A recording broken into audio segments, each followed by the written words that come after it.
সকাল 7টা নাফ নদীর কোল ঘেঁষে নিভৃত এক পল্লী নামার খাল। নাফ নদী পেরিয়ে এই গ্রামে আশ্রয় নিচ্ছেন মিয়ানমারের নির্যাতিত রোহিঙ্গারা। তাদেরই একজন সদ্য নবজাতকের জন্ম দেয়া এই মা। মিয়ানমার থেকে পালিয়ে নাফ নদী পাড়ি দেওয়ার সময় তীব্র শীতের রাতে নৌকাতে জন্ম হয়েছে এই নবজাতকের। এমন দুর্যোগেও সবাইকে অবাক করে মায়ের উষ্ণতায় বেঁচে আছে শিশুটি। হাতে একটি রুটি নিয়ে বসেছিলেন সেই মা।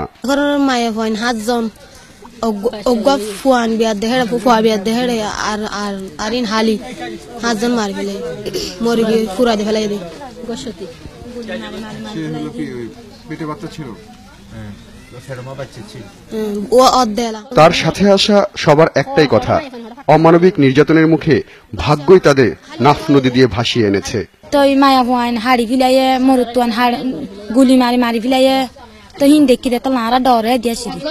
সকাল 7:30 নাফ নদী তীরের দিগন্তজোড়া বিল পেরিয়ে দলে দলে মানুষ আসছে।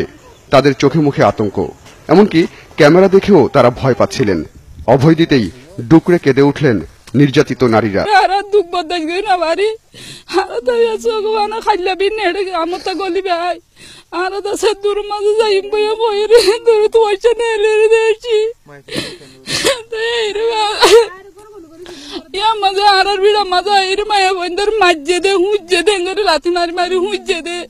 তার বাস কল খাইছে লাথি মারছে দে, জুলুম করছে দে, উগ্র মাইয়া পর খাঁচে 5 জন 3 জন 2 জন লবজন গিয়ে ফরান যার গিয়ে বেড়িয়ান ধরে জুলুম করে।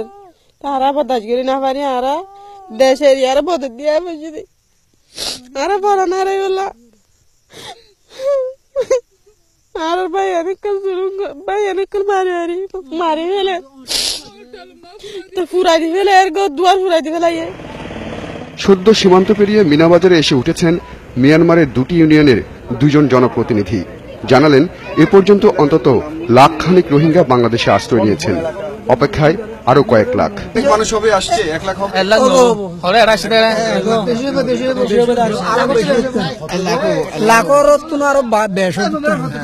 একই বক্তব্য স্থানীয়দেরও। আরো আমার 2-4 লাখ হবে বলে আশা করি না, খেয়াল নাকি আরো বেশি কি আর নির্যাতন চলে না থাকে। হঠাৎ আসা রোহিঙ্গা জনগোষ্ঠীর এই ঢল নিয়ে দোটানায় পড়েছেন টেকনাফের মানুষ। তাদের আশ্রয় দেবেন নাকি দূরে ঠেলবেন তা স্পষ্ট নয় কারো কাছেই। হোসেন সোহেল, 71, ঝিমংখালী, টেকনাফ।